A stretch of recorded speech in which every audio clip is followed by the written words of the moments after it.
Okey, Assalamualaikum warahmatullahi wabarakatuh. Hai, saya Teacher Shah. Waalaikumsalam Ukti. Hai. Okey, hari ni teacher nak masuk subtopik yang kedua bagi tajuk geometri koordinat, iaitu tajuk yang ketujuh lah bagi Maths KSSM Form 4 tahun ni. Jadi, jom kita masuk. Hari tu kita dah settle yang pertama ni. Sekejap mana tah? Okey. So hari ni teacher nak cover garis lurus selari and garis lurus serenjang. Dalam English dia adalah parallel lines dengan perpendicular lines. Teacher akan terang, pendek je konsep dia sebab nak mudah faham. Tapi dalam buku tu panjang. Teacher tak nak terang panjang-panjang. Teacher akan terang konsep yang paling basic untuk garis lurus selari dengan garis lurus serenjang. Kita start dulu dengan garis lurus selari. Kalau tak clear ke, tak dengar ke apa, boleh cakap Okey, so untuk yang pertama, kita masuk garis lurus selari dulu. Untuk garis lurus selari, kita akan ada, dia mesti berkait dengan, bila selari dengan serenjang ni, kita akan kaitkan dengan kecerunan. Mesti kait dengan kecerunan. Jadi, kamu kena tulis dulu dalam bentuk kecerunan, iaitu persamaan garis lurus. Bentuk kecerunan iaitu Y sama dengan MX tambah C. Mesti kena buat yang ni dulu, first step dia, supaya kita dapat tengok M dia apa. Okay, so ni adalah first step, which is kamu kena cari Y sama dengan MX plus C lah. Mesti susun first. Lepas kamu susun dan dapat nilai M, bila dia kata contoh garis AB adalah selari dengan garis CD. Kalau dia sebut macam ni dan dia bagi garis AB ni, kita dah susun contoh Y sama dengan 3X tolak 10. Contoh So dari sini kita dapat M dia adalah 3. Bila dia kata garis AB adalah selari dengan garis CD, kecerunan bagi CD ni adalah 3 juga. Okey, ini adalah konsep selari. Maksudnya bila disebut selari sahaja, kita terus akan buat M1 bersamaan M2. Ini adalah konsep selari, iaitu M1 sama dengan M2. Kecerunan dia akan sama. Okey, ingat lagi satu yang student selalu confuse, kita kena tengok kecerunan sahaja. Kecerunan, bukan intercept, y-intercept ni, iaitu pintasan y. Kita takkan tengok tolak 10. Kalau contoh dia tanya, adakah garis 2 ni selari? Y sama dengan negatif 5x tambah 3 dengan y sama dengan negatif 5x tolak 15. Kalau dia tanya sama ada dua garis ni selari atau tak, kita akan tengok dekat M dia sahaja, which is kecerunan yang pertama negatif 5, M1 sama dengan negatif 5, M2 pun sama dengan negatif 5. Jadi kita boleh buat conclusion, kesimpulan, iaitu garis 1 dengan garis 2 ni adalah selari lah. Okey, so bila kita kata selari, kita jangan tengok belakang, kita tengok kecerunan sahaja, iaitu sebutan di hadapan X. Itu konsep dia. Alright, so apa-apa pun susun dulu dalam bentuk Y sama dengan MX tambah C dan tengok kecerunan dia. Saya kat sini saya tulis dalam, memang dah susun dalam bentuk Y sama dengan MX plus C.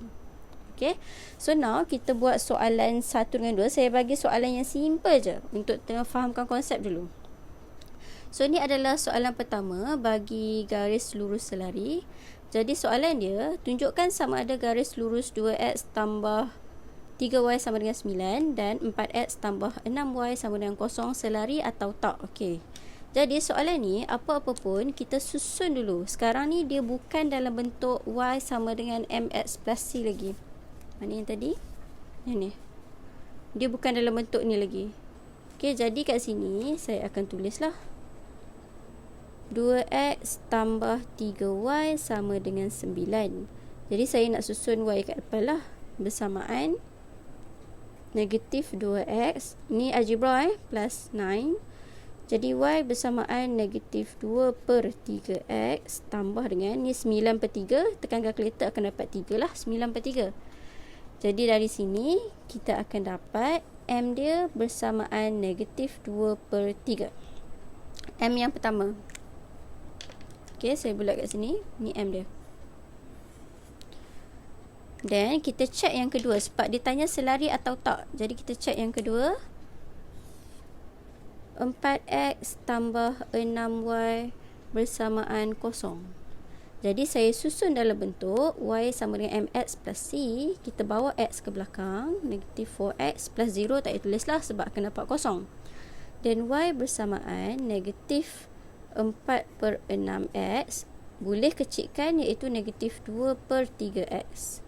So dari sini dia punya m adalah sama juga iaitu negatif 2/3.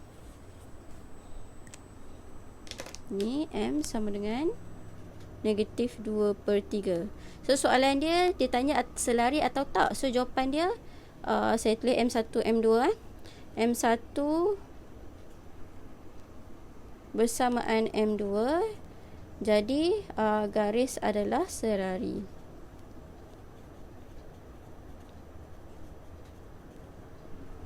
Okay. So ni adalah konsep selari. And then kita buat soalan kedua yang simple juga, iaitu yang ni pula. Still konsep yang sama, iaitu dia tanya pasangan garis lurus 2y sama dengan 10 tolak x dan y sama dengan 3px tolak 1 adalah selari. Dengan keadaan p adalah pemalar. P adalah pemalar ni, p adalah nombor lah. So dia suruh cari nilai p. Jadi macam mana kita nak buat? So first, still kita kena susun dalam bentuk y sama dengan mx plus c. Ingat tau, first step susun dulu. So ni saya kena bawa 2 ke depan lah, tapi saya susun dulu x ni ke depan nak bagi nampak. Okay. So kat sini kita akan tengok y sama dengan bawa y negatif 1/2x tambah ni 10/2 dapat 5 lah. So kat sini m dia adalah negatif 1/2. Itu sebutan di hadapan M. Di hadapan X. Okay. And then yang kedua, dia kata garisan ni adalah selari dengan garisan yang depan ni. So saya buat lagi sekali untuk y sama dengan mx plus c. Okay, ni dia dah susun dah y sama dengan ni m, x, c lah. Jadi m dia kat sini, depan x dia adalah 3p.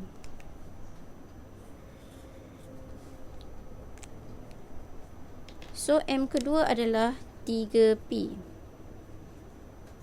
Tapi kita tahu bila selari, M1 akan sama dengan M2.